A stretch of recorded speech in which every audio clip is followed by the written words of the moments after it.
안녕하세요. 오늘 다룰 심층 분석은 단순히 시장이 어떻게 움직였다는 결과만 보는 게 아니라요. 네, 그 이면에 자리한 구조적 맥락을 파헤쳐보는 시간이죠. 맞습니다. 오늘은 특히 지정학적 긴장감 속에서 전통 금융과 탈중앙화 금융이 맞닥뜨린 변곡점을 집중적으로 살펴볼 텐데요. 네, 객관적인 팩트와 데이터를 바탕으로 차분하게 짚어보겠습니다. 그럼 먼저 간밤의 시장 흐름부터 요약해보죠.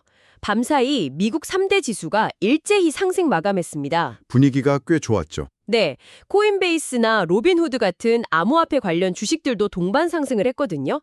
그런데 정작 디지털 자산 시장은 좀 홍조세를 보이고 있습니다. 네, 주식시장과는 완전히 디커플링, 그러니까 탈동조와 양상을 띠고 있는 거죠. 맞아요. 지금 비트코인, 즉 BTC는 69,681달러, 이더리움 ETH는 2,142달러 선에 머물러 있습니다. 증시는 위험 선호 심리가 살아나는데 코인 시장은 횡보 중인 아주 흥미로운 괴리입니다. 그러니까요. 왜 증시의 긍정적인 분위기가 디지털 자산 시장으로 온전히 이어지지 못하고 있는 걸까요? 그 이유를 찾으려면 거시적 변수 그리고 수급 요인을 같이 봐야 하는데요. 특히 이더리움 네트워크에서 아주 눈에 띄는 움직임이 하나 포착됐습니다. 어떤 움직임인가요? 고래, 즉 거대 자본 주도하에 무려 5억 3천만 달러 규모의 P8 USD리, 약칭 PYUSD 이체가 발생한 겁니다. 5억 달러가 넘는 돈이요? 네, 엄청난 규모죠. 그런데 투자자 입장에서는 좀 의아할 수 있거든요. 시장이 오를 거라고 보면 비트코인을 매수했을 텐데 왜 굳이 스테이블 코인으로 거액을 이동시켰을까요? 바로 그게 핵심입니다. 투자자들이 단기적인 방향성을 확신하지 못하고 유보한 상태라는 뜻이거든요. 관망세라는 거군요. 네, 맞습니다. 거시적 불확실성에 대비해서 언제든 대응할 수 있게 일종의 대기 자금을 안전한 결제망에 이동시켜두고 숨을 고르고 있는 흐름으로 해석할 수 있습니다. 그렇군요. 결국 거대 자본을 멈칫하게 만드는 큰 외부 변수가 있다는 뜻인데요. 현재 시장을 짓누르는 가장 큰 이슈가 바로 중동. 그중에서도 호르무드 해협을 둘러싼 진장감이잖아요. 네, 지금 가장 주목해야 할 지정학적 리스크입니다. 우리가 확보한 자료의 팩트만 객관적으로 먼저 전달을 해드리자면요. 트럼프 현직 대통령이 이란과 합의가 불발될 경우에 화요일 자정 전까지 모든 발전소를 가동 중단시키고 교량을 파괴하겠다 이렇게 발언을 했습니다. 상당히 구체적인 타임라인이 제시된 발언이죠. 맞습니다. 게다가 호르무즈 해협 통행료를 미국에 징수하는 편이 낫다는 언급도 있었고요. 이란 쪽 반응도 만만치 않았잖아요. 네, 이란 의회가 즉각 호르무즈 해협에 대한 새로운 관리체계 심의에 착수했습니다. 양쪽 다 강경하게 맞서고 있는 상황입니다. 실제로 물리적인 영향도 나타났죠. 카타르 액화 천연가스, 그러니까 LNG 운반선 두 척이 회항하는 사실이 확인됐거든요. 그게 시장 심리에 직격탄을 날리는 구조적 요인입니다. 어떤 인과관계가 있는지 구체적으로 설명해 주시죠. 호르무즈 해협은 전 세계 에너지 수송의 핵심 경로입니다. 여기서 긴장이 고조되고 선박들이 돌아가게 되면 결국 운송비가 폭등하게 되거든요. 그럼 자연스럽게 에너지 가격 인상으로 이어지겠네요? 그렇죠. 그리고 에너지가 비싸지면 간신히 잡아둔 글로벌 인플레이션을 다시 자극하게 됩니다. 물가가 다시 오를 수 있다는 우려군요. 네, 인플레이션 우려가 커지면 중앙은행들은 금리 인하를 망설이게 되고 이는 곧 글로벌 위험 자산에 대한 투자 심리 위축으로 직결됩니다. 거시경제의 압박이 결국 디지털 자산 시장의 대기자금 흐름까지 얼어붙게 만든 거네요. 정확합니다. 하지만 이렇게 외부 변수가 불안한 와중에도 금융 생태계 내부의 구조적 변화는 아주 빠르게 속도를 내고 있습니다. 맞아요. 외부 거시 변수와는 별개로 기관들의 확장은 눈에 띄더라고요.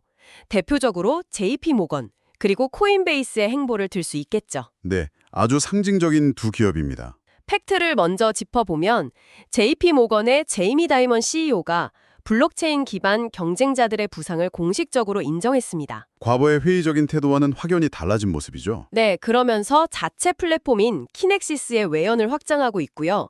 특히 JP모건은 2030년까지 실물 연계 자산, 즉 RWA 토큰화 시장이 13조 달러 규모로 성장할 거라 전망했습니다. 13조 달러면 정말 어마어마한 파입니다. 코인베이스의 브라이언 암스트롱 CEO도 비슷한 방향성을 제시했죠. 종합거래소, 스테이블 코인 결제, 그리고 온체인 금융을 3대 핵심 사업으로 꼽았습니다. 전통은행과 가상자산 거래소가 서로 다른 출발선에서 출발했지만 결국 온체인 금융이라는 동일한 목적지를 향해 달려가고 있다는 뜻입니다. 이게 단순한 단기 시세 차익을 노리는 게 아니잖아요. 네, 기관의 자금은 결제망이나 RWA 발행 같은 거대한 인프라 구축에 집중되고 있습니다. 이걸 비유하자면요. 예전에는 단순하게 금광에서 금을 캐는 투기 중심이었다면 이제는 그 위에 철도를 깔고 유통망을 짓는 본격적인 산업화 단계로 진입한 것 같습니다. 아주 적절한 비유입니다. 기차를 통째로 굴리기 위한 레일을 깔고 있는 셈이죠. 그런데 이렇게 외부에서 전통기관들이 밀고 들어오는 반면에요. 온체인 금융 생태계 내부, 특히 탈중앙화 진영에서는 꽤 심각한 진통이 감지되고 있습니다. 네, 최근 에이브 다오 사태가 바로 그 뼈아픈 예시입니다. 에이브 다오의 주요 기여자인 카오스랩스가 프로토콜 관련 업무를 전면 중단하겠다고 밝혔죠. 이게 단발성 사건이 아니라는 게 더 문제죠. 맞아요. BGD 랩스나 ACI의 연쇄적인 이탈에 이어진 결과라는 점이 명확히 확인됐습니다.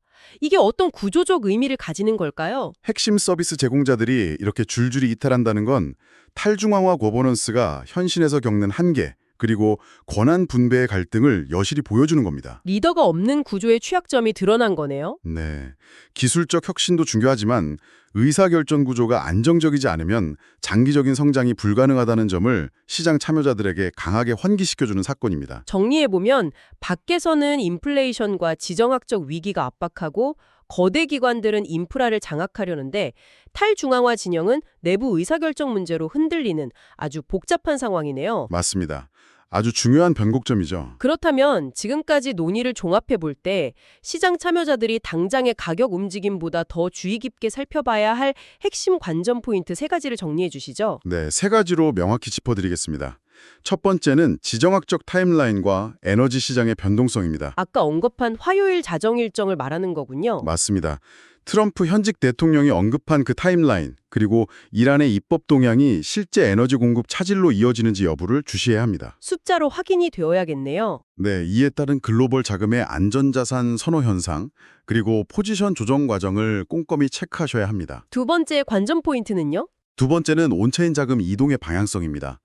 아까 5억 3천만 달러 규모의 PYUSD 이체를 말씀드렸죠? 네, 그 거대한 대기 자금이요. 이 자금이 리스크 해치를 위한 단순 유동성 확보 차원에 머무는지 아니면 실제 매수세로 전환되는지를 온체인 거래량 변화를 통해 끝까지 추적할 필요가 있습니다. 돈의 흐름이 실제로 방향을 트는지 확인하라는 거네요. 마지막 3번째는 뭔가요? 대형 기술주 이벤트의 낙수 효과입니다.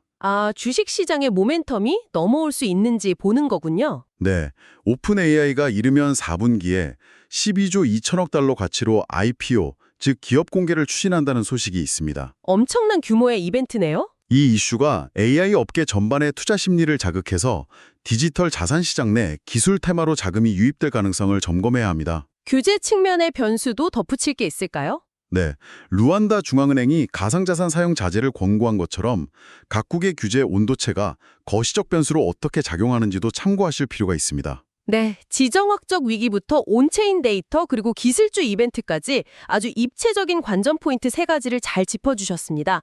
오늘 논의를 마무리하면서 청취자분들이 스스로 곱씹어 볼 만한 화두를 하나 던져드리고 싶습니다. 어떤 부분일까요? 에이브 같은 대표적 디파이 프로젝트들이 내부 통제와 거버넌스 문제로 흔들리는 사이 JP모건 같은 전통금융 거인들은 토크나 시장을 13조 달러 규모로 키우며 체계적으로 영토를 넓히고 있습니다. 정말 극명한 대비를 이루고 있죠. 과연 미래의 온체인 금융은 탈중앙화 혁신가들의 무대일까요? 아니면 블록체인 기술을 흡수한 전통금융의 새로운 독점 무대가 될까요? 이 질문에 대한 해답을 시장의 흐름 속에서 찾아보시기 바랍니다. 네, 깊이 고민해 볼 만한 핵심 주제입니다. 지금까지 토큰포스트 최근길 브리핑이었습니다. 시장의 흐름과 뉴스의 맥락을 이해하는 데 도움이 되길 바랍니다.